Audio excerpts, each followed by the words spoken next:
Fertility treatment తర్వాత వచ్చిన baby అయితే టెస్ట్ బేబీ అని అనేస్తారు. సో టెస్ట్ బేబీ అని ఎందుకు, ఎలా కన్సిడర్ చేయాలి, అలా అనొచ్చా? టెస్ట్ ట్యూబ్ బేబీ అంటే కొందరు అనుకుంటారు బేబీ అనేది టెస్ట్ ట్యూబ్ లో గ్రో అవుతుందని. No, it's not like that. Fertility issues అంటే మెన్ అండ్ విమెన్ ఇద్దరికి ఉంటాయి కదా. మేజర్గా ఇప్పుడున్న జనరేషన్లో మీరు ఎక్కువగా ఎవరికి చూస్తున్నారు? ఫీమేల్ 45 to 50% అంటే మేల్ కూడా ఆల్మోస్ట్ 45 to 50%. లైక్ ప్రీవియస్లీ ఎట్లా అంటే అబ్బాయిలో కూడా హార్మోనల్ ఇంబ్యాలెన్స్ వల్ల స్పర్మ్ తగ్గే ఛాన్సెస్ ఉంటాయి. అంటే వాళ్ళు కూడా కొందరు అమ్మాయిల్లో ఫెలోపియన్ ట్యూబ్ ఒకటే ఉంటుంది. ఆ అమ్మాయిలో న్యాచురల్ గా కన్సీవ్ అవుతారా? న్యాచురల్ కన్సెప్షన్ ఛాన్సెస్ ఉన్నాయి. ఎందుకంటే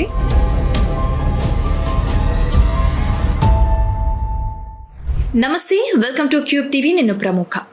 సంతానోత్పత్తి ఇది జనరల్గా మనం వినే ఒక నార్మల్ విషయం, కానీ ఈ మధ్య కాలంలో వింటున్నటువంటి ఒక క్లిష్టమైన విషయం. న్యాచురల్గా కన్సీవ్ అవ్వటమే కష్టమా అనే ఈ క్వశ్చన్ మార్క్కి, అసలు మనం పిల్లల్ని కంటామా అనే ఒక ఎమోషనల్ ఫీలింగ్కి, సో ఇప్పుడు మన ముందు ఉన్నారు 49 డాక్టర్. దీనికి ఆవిడ ఏం సమాధానం చెప్తారు? ఎందుకు ఎక్కువగా ఇన్ఫర్టిలిటీ ఇష్యూస్ ఈ జనరేషన్ వాళ్ళకు వస్తున్నాయి, బట్ని ఎలా సాల్వ్ చేసుకోవచ్చు, ఎలాంటి ట్రీట్మెంట్ ద్వారా కన్సీవ్ అవ్వచ్చు, సో వీటన్నింటి గురించి డాక్టర్ని అడిగి తెలుసుకుందాం. నా ముందు ఉన్నారు డాక్టర్ ఉషా గారు, infertility specialist, laparoscopy surgeon and hysteroscopy surgeon. Hello doctor. Hi, ఎలా ఉన్నారు? I'm good. How are you? చాలా బాగున్నాను.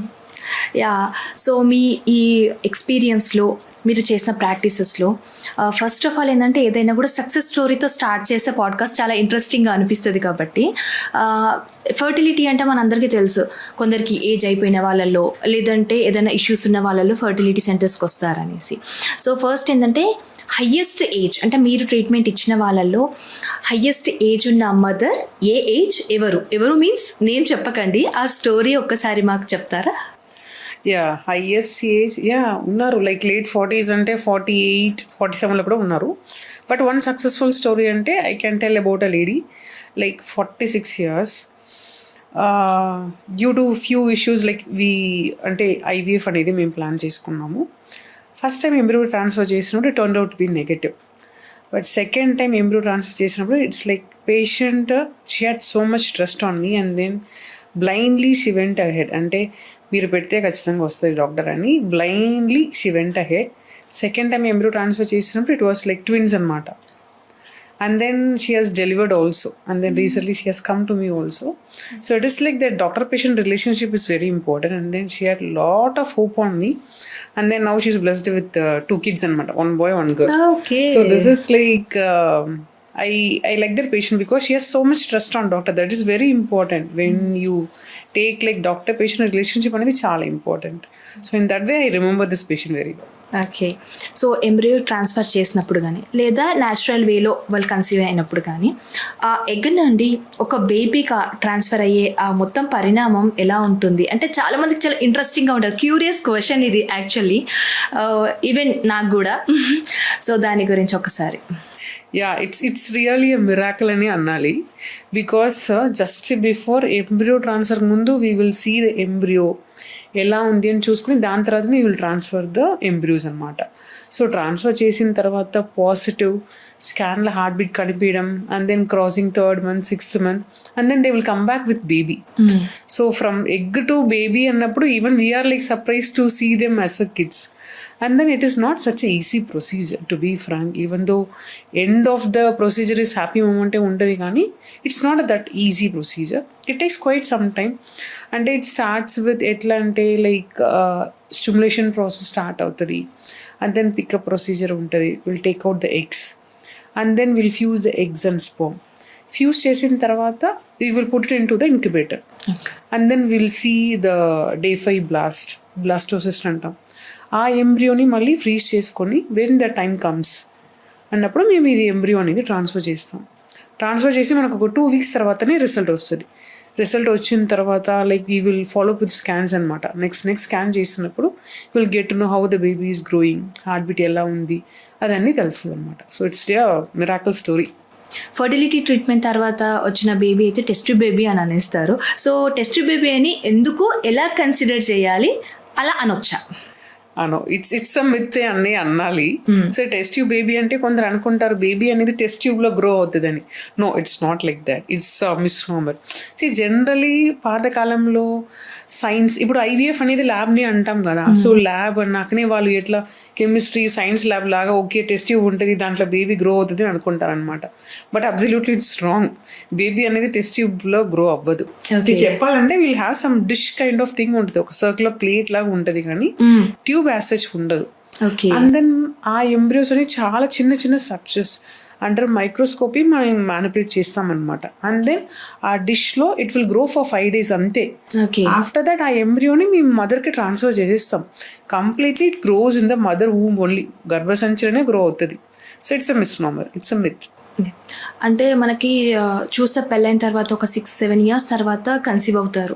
అయితే ఫర్టిలిటీ ఇష్యూస్ వల్ల దేనివల్ల ట్రీట్మెంట్ తర్వాత కన్సీవ్ అయిన తర్వాత మళ్ళీ సెకండ్ బేబీకి కూడా కంపల్సరీగా ఫర్టిలిటీ ట్రీట్మెంట్తోనే కన్సీవ్ అవ్వాల్సి వస్తుందా, లేదంటే న్యాచురల్గా అయినా ఛాన్సెస్ ఉన్నాయా? ఖచ్చితంగా ఫర్టిలిటీ ట్రీట్మెంట్ అవసరం పడుతుందని చెప్పలేము. అంటే ఫస్ట్ మనం ఐవీఎఫ్ ట్రీట్మెంట్ చేస్తాం కదా, దేనికోసం చేస్తున్నాం అనేది చూడాలి అనమాట. వాట్ ఈస్ ద రీజన్ అనేది మనకు తెలియాలి. ఫర్ ఎగ్జాంపుల్ PCOS ప్రాబ్లం వల్ల, or like maybe some unexplained infertility, అట్లాంటి రీజన్లో మనకు ఐవీఎఫ్ అయినా ఆర్ ఐయూ అయినా చేసామనుకోండి, for those couple second baby అనేది స్పాంటేనియస్గా మళ్ళీ అవ్వడానికి ఛాన్సెస్ ఉన్నాయి.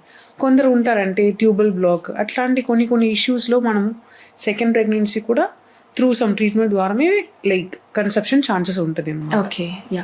Fertility depends upon the condition. Okay, fertility issues అంటే మెన్ అండ్ విమెన్ ఇద్దరికి ఉంటాయి కదా. మేజర్గా ఇప్పుడున్న జనరేషన్లో మీరు ఎక్కువగా ఎవరికి చూస్తున్నారు, అది ఎలాంటి ఇష్యూస్ ఎవరిలో కనిపిస్తున్నాయి? సో ఇప్పుడు ఆల్మోస్ట్ ఇద్దరు, మేల్ ఫీమేల్ ఇద్దరు కాంట్రిబ్యూట్ చేస్తారనమాట. ఐ కెన్ సే ఫీమేల్ 45-50% అంటే మేల్ కూడా ఆల్మోస్ట్ 45-50%. లైక్ ప్రీవియస్లీ ఎట్లా అంటే దే ఓన్లీ బ్లేమ్ ఉమెన్ అనమాట. But now it is not like that, it's a couple journey. So females almost ఒక 45% అనొచ్చు, మేల్స్ కూడా equally 45% they are contributing. Remaining 5-10% అనేది it's unexplained, అంటే ఒక పర్టికులర్ రీజన్స్ అనేది ఉండవు. ఓకే, మెన్లో ఎక్కువ ఎలాంటి ఇష్యూస్ కనిపిస్తాయి మనకి? ఇప్పుడు maybe because of the stress or food pattern, lifestyle habit, don't know, maybe these are all the contributing factor ఉండొచ్చు. చాలా మంది పేషెంట్కి కౌంట్ తక్కువ ఉండడం, మోటిలిటీ తక్కువ ఉండడం, మార్ఫాలజీ అంటే నార్మల్ స్పోమ్స్ అనేది తక్కువ ఉండడం చాలా ఫ్రీక్వెంట్ అయిపోయినాయి ఇప్పుడు. సో బేసిక్లీ 7 parameters అబ్నార్మల్గా ఉంటుంది వాళ్ళకి. That is the main cause in మేల్స్లో. ఫీమేల్స్లో చూస్తే లైక్ దీనికి ముందు PCOS అనేది it's quite common. Now is also PCOS అనేది కామన్గా ఉన్నాయి. But along with PCOS number of eggs అనేది చాలా తక్కువ ఉంటుంది. So that is the one reason. And then tubal block, endometriosis, ఇట్లాంటి కొన్ని conditions now it is like it's very frequent అనమాట. Okay, so these are the few reasons in females. అంటే doctor జనరల్గా every month periods వచ్చే వాళ్ళలో eggs పోతూ ఉంటాయి, waste అవుతూ ఉంటాయి. PCOSలో కొందరు అనుకుంటారు నాకు 3 months కోసారి 4 months కోసారి వస్తాయి కదా, అంటే నా ఎగ్స్ సేఫే కదా, సో నాకెందుకు ఇష్యూస్ వస్తాయి, నాకు క్వాంటిటీ బాగానే ఉంటుంది కదా అని ఇలా కూడా ఆలోచించే వాళ్ళు ఉన్నారు. సో వాళ్ళకి మీరేం చెప్తారు? ఎగ్ అనేది మనకి పుట్టినప్పటి నుంచి will be having multiple eggs, అంటే ల్యాక్స్లో ఉంటుంది. అంటే ప్యూబర్టీ పెద్ద మనిషి అయిపోయిన తర్వాత it will be in multiple థౌజండ్స్లో ఉంటాయి. బట్ ఎగ్ అనేది మంత్లీ రిలీజ్ అయ్యాక మాత్రమే మనకి హార్మోన్స్ అనేది స్టెబిలైజ్డ్గా ఉంటుంది. అండ్ దెన్ ప్రెగ్నెన్సీ అనేది కూడా మనకి ఛాన్సెస్ ఎక్కువ ఉంటుంది అనమాట. PCOS అన్నప్పుడు మీకు ఎగ్ అనేది కరెక్ట్ టైంకి రిలీజ్ అవ్వవు. You will have a lot of అంటే ప్రాబ్లమ్స్ వస్తుంది వాళ్ళకి. PCOS ఉన్న వాళ్ళకి షుగర్, BP అని ఫ్యూచర్లో రావడానికి ఛాన్సెస్ ఉంటుంది. అండ్ దెన్ వాళ్ళకి కొంచెం క్వాలిటీ ఇష్యూ కూడా ఉండొచ్చు. సో మంత్లీ డేట్ రావాలి, that is very very important. Okay, అబ్బాయిలు సెమెన్ టెస్ట్ హోమ్ కిట్ ఇప్పుడు వస్తున్నాయి, సో వాళ్ళు ఇంట్లోనే టెస్ట్ చేసుకుంటున్నారు. అది ఎంతవరకు వర్కౌట్ అవుతుంది? ఇప్పుడు ఆ హోమ్ కిట్ అనేది చాలా it's like it has become popular నిజం చెప్పాలంటే. బట్ ఇట్స్ అ స్టార్టింగ్ పాయింట్గా అనుకోవచ్చు అండి. It's just a screening tool. But ఇప్పుడు దాన్ని డిపెండ్ అయ్యి దాన్ని బేస్ చేసి ఓకే ఎవ్రీథింగ్ ఈజ్ ఫైన్, నేను ఫర్టిలిటీ ఎవాల్యుయేషన్ వెళ్ళాలంత అవసరం లేదు, అట్లా కాదు. ఇట్ ఈస్ లైక్ ఇప్పుడు కిట్లో ఇప్పుడు UPT కిట్ ఉంటుంది కదా, అట్లా ఉంటుంది. 1 లైన్ ఆర్ 2 lines అట్లా వస్తుంది అనమాట. కంట్రోల్ లైన్ ఒకటి ఉంటుంది, ఇంకొకటి టెస్ట్ లైన్. సో యూజువల్గా ఆ టెస్ట్ కిట్లో మనకి ఏం తెలుస్తుంది అంటే స్పర్మ్ కౌంట్ ఎలా ఉంది అని మాత్రమే తెలుస్తుంది. బట్ అది మాత్రం తెలుసుకోవడం కాదు, lot of things is there in the semen analysis. అంటే విస్కాసిటీ అంటాము, pH అంటాము, కొన్ని ఎంజైమ్స్ కూడా, ఫ్రక్టోజ్ ఎంజైమ్స్ అనేది చెక్ చేస్తాము, మోటిలిటీ, మార్ఫాలజీ, చాలా ఉన్నాయి. మేబీ కొందరు దే మే ఫీల్ ఎంబేజ్డ్ అనమాట to come to the clinic. So starting పాయింట్గా మీరు హోమ్ కిట్ యూస్ చేసుకోవచ్చు, కానీ టోటలీ మీరు హోమ్ కిట్ని డిపెండ్ అయి ఉండకూడదు. ఖచ్చితంగా మీకు ఫర్టిలిటీ ఇష్యూ ఉంటే you have to approach a fertility clinic. ఒక సెమెన్ అనాలిసిస్ అనేది చేయించుకోవడం it's very very important. Yeah, అంటే జనరల్గా అమ్మాయిలు కన్సీవ్ అయ్యారా లేరా అని చూసుకోవడానికి మనకు మీరు అన్నట్టుగా కిట్ ఉంటుంది. అంటే 2 లైన్స్ ఉంటాయి, మనకి 2 లైన్స్ వస్తే పాజిటివ్ లేదంటే నెగిటివ్. ఇప్పుడు దీన్ని ఎలా కన్సిడర్ చేయొచ్చు అబ్బాయిలో కిట్? ఎందుకంటే పర్సంటేజ్ అనేది ఎలా క్యాలిక్యులేట్ చేయొచ్చు కిట్లో?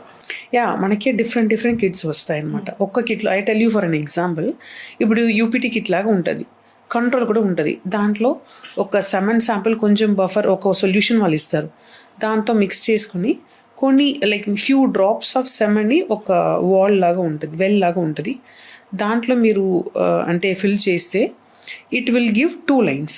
2 లైన్స్ ఉంటే ద కౌంట్ ఈస్ గుడ్. అంటే మేబీ అప్రాక్సిమేట్లీ ఒక 15 million అంటారు. It's like again few people have a few range అనమాట. 15 million అబౌవ్ కౌంట్ ఉంటే you will get 2 lines. 15 million below count ఉంటే you won't get 2 lines.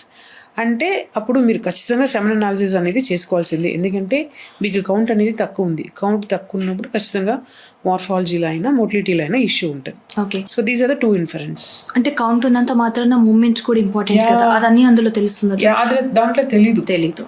So ఇది just ఇంట్లో basic test మాత్రమే, ఇంకేమున్నా కంపల్సరీగా మనం డాక్టర్ మీరు చూసిన కేసెస్లో మేల్లో ఎక్కువగా ఉన్న ఇష్యూస్ ఏంటి?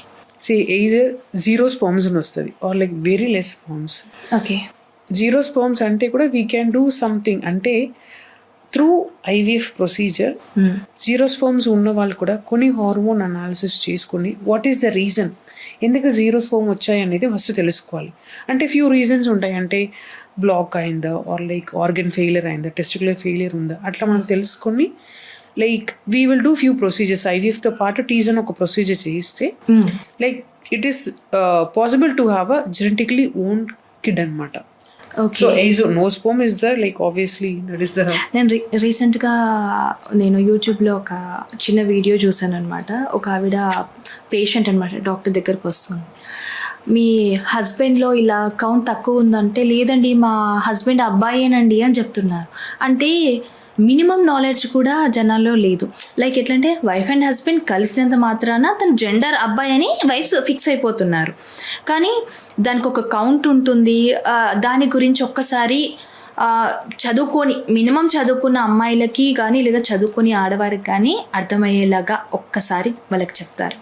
యా, సో సెమెన్ అనాలిసిస్లో బేసిక్లీ 3 పారామీటర్స్ అనేది చాలా ఇంపార్టెంట్. ఫస్ట్ కౌంట్ అనేది 16 million అబవ్ ఉండాలి, that's very very important.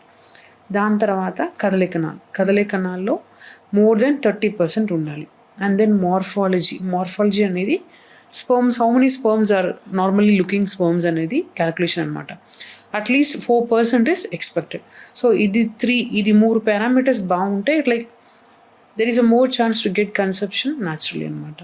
So దీంట్లో ఏదైనా తేడా ఉంటే, అంటే లెస్ దెన్ 16 million ఉంటే, ఆర్ కదలికన less than 30%, morphology less than 1-2% ఉంటే ఖచ్చితంగా మీరు ఫర్టిలిటీ డాక్టర్ని అప్రోచ్ అయ్యి ట్రీట్మెంట్ తీసుకోవాలి. ఓకే, అంటే PCOS, PCOD ఇది అమ్మాయిలో హార్మోనల్ ఇంబ్యాలెన్స్ వాటి వల్ల కూడా వస్తుంది అంటారు, అండ్ మన లైఫ్ స్టైల్. అబ్బాయిలో కూడా హార్మోనల్ ఇంబ్యాలెన్స్ వల్ల స్పర్మ్ తగ్గే ఛాన్సెస్ ఉంటాయి, స్పర్మ్ కౌంట్. యా, అంటే వాళ్ళు కూడా కొన్ని హార్మోన్స్ అనేది చెక్ చేసుకోవాలి. FSH, LH, testosterone, oestrogen, thyroid, prolactin, these are the basic hormones అనమాట. దీన్ని కూడా మనం చెక్ చేసుకోవాలి. ఎస్పెషల్లీ కౌంట్లో ఏదైనా ఇష్యూ ఉంటే ఈ హార్మోన్స్ అని చెక్ చేసుకుని దీంట్లో ఏదైనా ఇష్యూ ఉందా, దీంట్లో ఏదైనా కరెక్ట్ చేయాలా అనేది కూడా మనం చెక్ చేసుకోవాలి. సో ఫర్ ఎగ్జాంపుల్ కొన్ని బ్రెయిన్ ఇష్యూస్ ఉంటే కూడా ఇది FSH హార్మోన్స్, LSH హార్మోన్స్ అనేది చాలా వేరియేషన్స్ వస్తుంది. సో మనం కొంచెం కరెక్ట్ చేసుకుంటే వాళ్ళకి స్పర్మ్ కౌంట్ ఇంప్రూవ్ అవ్వడానికి ఛాన్సెస్ ఉన్నాయి, న్యాచురల్ కన్సెప్షన్కి ఛాన్సెస్ ఉన్నాయి. ఇన్ కేస్ ఆ వాల్యూస్ అనేది ఎక్కువ ఉంటే కూడా మనకి ఒక క్లూ వస్తుంది, దీనివల్ల వీళ్ళకి అబ్నార్మల్ స్పర్మ్ పారామీటర్స్ వచ్చాయి, so next what to do. వాళ్ళకి న్యాచురల్ కన్సెప్షన్ కుదురుతుందా, or like we have to go head with IVF treatment అనేది కూడా మనకు తెలుస్తుంది. సో లైక్ ఫీమేల్స్ లాగా మేల్స్ కూడా కొన్ని హార్మోనల్స్ ఇష్యూ రావడానికి ఛాన్సెస్ ఉంది. ఓకే, అంటే ఏదైనా ఫుడ్ హ్యాబిట్స్ వల్ల చేంజ్ చేసుకునే ఛాన్సెస్ ఉంటాయా? అంటే లైఫ్ స్టైల్ ఈజ్ మనకు ప్రజెంట్ చూస్తున్నాం, అందరూ ఐటీ సెక్టరే కాబట్టి నైట్ షిఫ్ట్స్ ఇవన్నీ కూడా ఉన్నాయి. అంటే ఇవి అనే కాకుండా మనం తినే ఫుడ్ ఎలా ఉంటే వాళ్ళలో న్యాచురల్గా స్పర్మ్ కౌంట్ పెరుగుతుంది? Obesity is very very common now days. ఇప్పుడు ఒబెసిటీ వల్ల ఏమవుతుందంటే ఎస్పెషలీ మేల్స్లో అది టెస్టోస్టెరాన్ ఈస్ట్రోజన్ రేషియో అనేది మారిపోతుంది. They should be one particular amount of ratio అనేది ఉండాలి. ఉన్నాక మాత్రమే అది స్పర్మ్ అనేది ప్రొడక్షన్ కరెక్ట్గా ఉంటుంది. ఇప్పుడు outside food or like junk food వల్ల ఇప్పుడు ఒబెసిటీ పెరిగింది అనుకోండి, ఆ రేషియో అనేది మారిపోతుంది. That itself affects sperms production అనమాట. ఓకే, పిల్లల్లో అబ్బాయిలలో చిన్నప్పుడు ఏదో ఒక ఇష్యూ తోటి కొందరికి సర్జరీస్ జరుగుతాయి. అంటే నేను చూసిన వాళ్ళల్లో యూరిన్ ఇన్ఫెక్షన్ వచ్చో, లేదంటే కిడ్నీ రిలేటెడ్వి ఏదైనా వచ్చో, ఓపెన్గా లేకపోవడం వల్ల చిన్న చిన్న సర్జరీస్ జరుగుతుంటాయి. కానీ వాటిని ఎలా అంటే పెద్ద అయిన తర్వాత కూడా క్వశ్చన్ చేస్తున్నారు పెళ్లి సంబంధాలు చూసే టైంలో. అంటే దానికి ఫర్టిలిటీకి ఏమైనా సంబంధం ఉందా? Yeah it's there. Okay, especially మేల్స్లో అబ్డమినల్ సర్జరీ అంటే ఖచ్చితంగా తెలుసుకోవాలి. ఎందుకంటే లైక్ కొన్ని కండిషన్ క్రిప్టార్కిడిజం అంటే కొన్నిసారి ఏమవుతుందంటే టెస్టిస్ అనేది లైక్ మదర్ కడుపులో ఉన్నప్పుడు పొట్టెలో ఉంటుంది అనమాట. పుట్టిన తర్వాత ఆ టెస్టిస్ అనేది through migration it has to come down. Okay, in case రాక అది పైకి ఉంది అనుకోండి, బేబీ 1 year లోపలనే కొన్ని సర్జరీస్ చేసి ఆ టెస్టిస్ని మనం కింద తీసుకొని రావాలి త్రూ సర్జరీస్. ఇన్ కేస్ మనం కింద తీసుకొని రాలేదనుకోండి, టిష్యూ విల్ గెట్ ఫెయిలియర్, అంటే టెస్టిక్యులర్ విల్ అండర్గో ఫెయిలియర్ అనమాట. సో స్పర్మ్ ప్రొడక్షన్ అనేది ఎఫెక్ట్ అవుతుంది. That is one thing. కొందరికి చిన్నప్పుడు హెర్నియా సర్జరీ అనేది చేస్తారు. Through that hernia surgery also మీకు కొన్ని స్ట్రక్చర్స్ ఎఫెక్ట్ అవ్వడానికి ఛాన్సెస్ ఉన్నాయి. That is one thing. And then hydrocele surgeries, ఇట్లా కొన్ని సర్జరీస్ వల్ల ఖచ్చితంగా టెస్టిస్కి డ్యామేజ్ అవుతుంది. That may cause infertility also. Okay, కొందరు అమ్మాయిల్లో ఫెలోపియన్ ట్యూబ్ ఒకటే ఉంటుంది. ఆ అమ్మాయిలో న్యాచురల్గా కన్సీవ్ అవుతారా, లేదా ఫర్టిలిటీ ట్రీట్మెంట్ తర్వాతనే కన్సీవ్ అయ్యే ఛాన్సెస్ ఉంటాయా?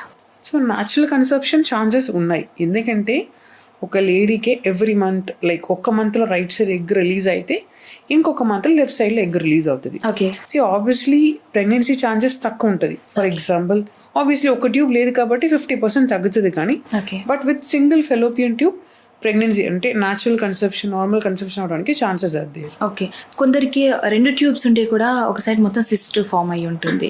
సో వాళ్ళకి ఏంటంటే డాక్టర్ దగ్గరికి వెళ్ళినా సర్జరీ అవసరం లేదమ్మా పర్లేదు అని అంటారు.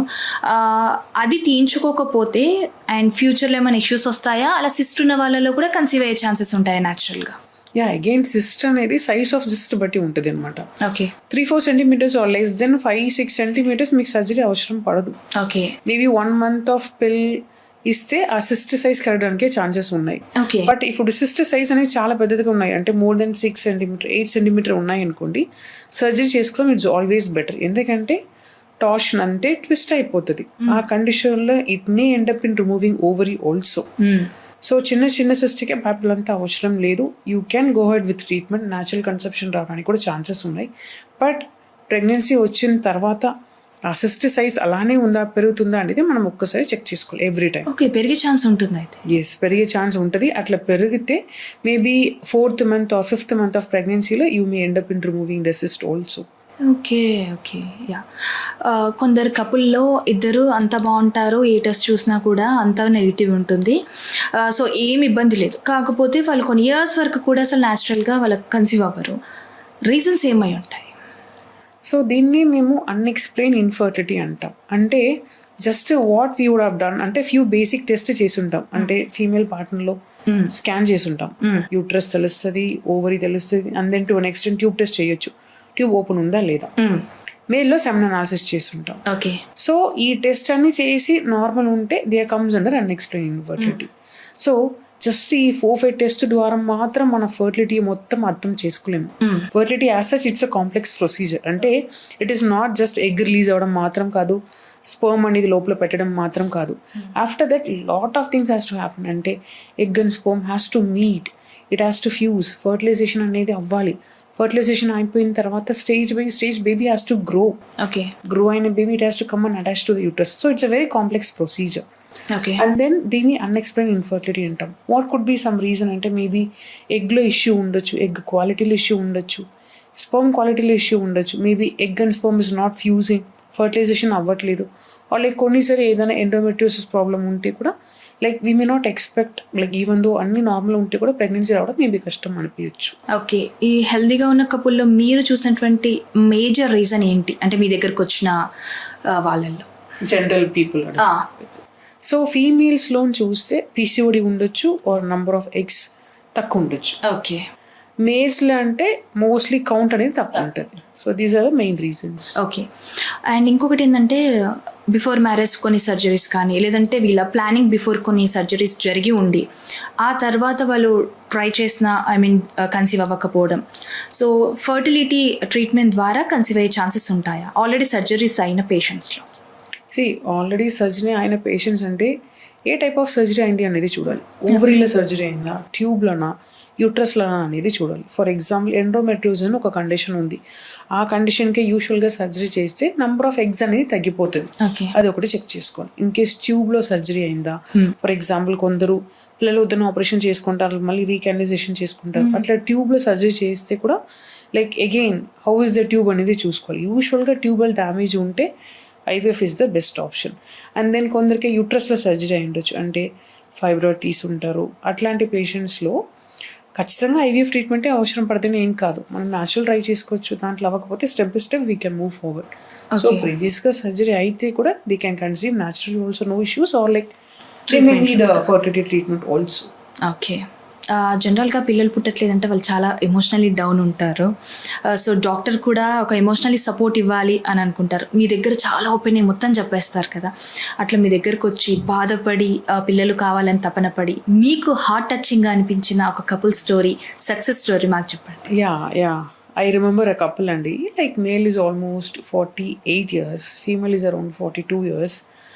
వాళ్ళు ఆల్రెడీ చాలా ప్లేస్లో ట్రీట్మెంట్ తీసుకున్నారు. అండ్ దెన్ ఒక ప్రాబ్లం ఏంటంటే సర్వికల్ స్టీనోసిస్ అని బయట డయాగ్నోస్ చేశారు. And then few other issues also was there. And then బయట లాప్రోస్కోపీ, హిస్ట్రోస్కోపీ ట్రై చేశారు, బట్ సర్విక్స్ అనేది అంటే గర్భసంచి ద్వారం అనేది ఓపెన్ చేయలేకపోయారు. And then the patient came to 49 Kukatpally బ్రాంచ్కి వచ్చారు. దెన్ నేను ప్లాన్ చేసుకున్నాను, అంటే గర్భసంచి ద్వారం క్లోజ్ ఉంది కాబట్టి ఫస్ట్ నేను హిస్ట్రోస్కోపీ ప్లాన్ చేసుకున్నాను. ఓకే, హిస్ట్రోస్కోపీ ప్లాన్ చేసుకుని నేను ఆ గర్భసంచి ద్వారంని ఓపెన్ చేశాను కూడా. ఓకే, బికాస్ లాస్ట్ టైమ్ వాళ్ళు ఐయుఐ కూడా చేయలేకపోయారు, అంటే క్లోజ్ అయిపోయిందని. బట్ నేను హిస్ట్రోస్కోపీ చేసినప్పుడు I was able to negotiate, I open the cervix also. దాని తర్వాత like we have planned IVF and then first time వాళ్ళకి సక్సెస్ అయింది. So like it was like a routine కేసే, బట్ ఆఫ్టర్ వన్స్ వాళ్ళకి positive వచ్చిన తర్వాత like on the day of beta hCG literally they like sat in front of me and then they were like crying like anything. అంటే మేము చాలా ప్లేస్కి వెళ్ళాము, హిస్ట్రో lab చేసినప్పుడే వాళ్ళు కుదరదు, సర్వీక్స్ ఓపెన్ అవ్వట్లేదు, మీకు ప్రెగ్నెన్సీ రావడం కష్టము అని మాకు చెప్పేశారు. బట్ ఫైనల్ రిసార్ట్గా మేము మీ దగ్గరికి వచ్చాము, మీరు హిస్ట్రోస్కోపీ ద్వారా ఓపెన్ చేశారు, అప్పుడే మాకు ఒక హ్యాపీనెస్ అనిపించింది. దాని తర్వాత ఫస్ట్ ఎంబ్రియో ట్రాన్స్ఫర్లోనే పాజిటివ్ అని they felt very happy.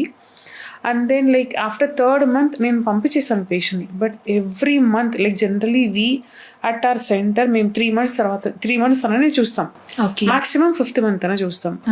But this patient is like so much trust on me, like every month గైనకాలజిస్ట్ని వెళ్ళి మీట్ అవుతారు, నన్ను వచ్చి మీట్ అవుతారు, గైనకాలజిస్ట్ని మీట్ అవుతారు, నన్ను మీట్ అవుతారు.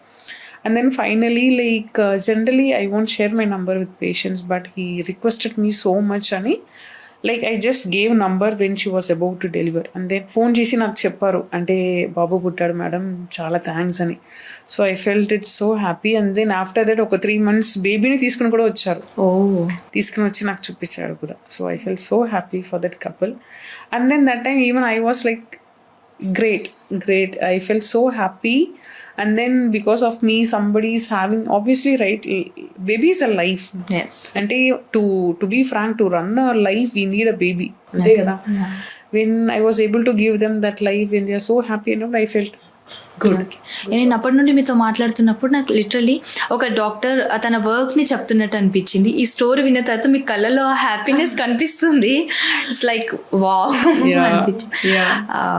Thank you so much me busy టైంని మాకు ఇచ్చినందుకు.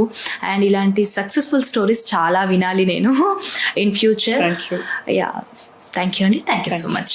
Thank you.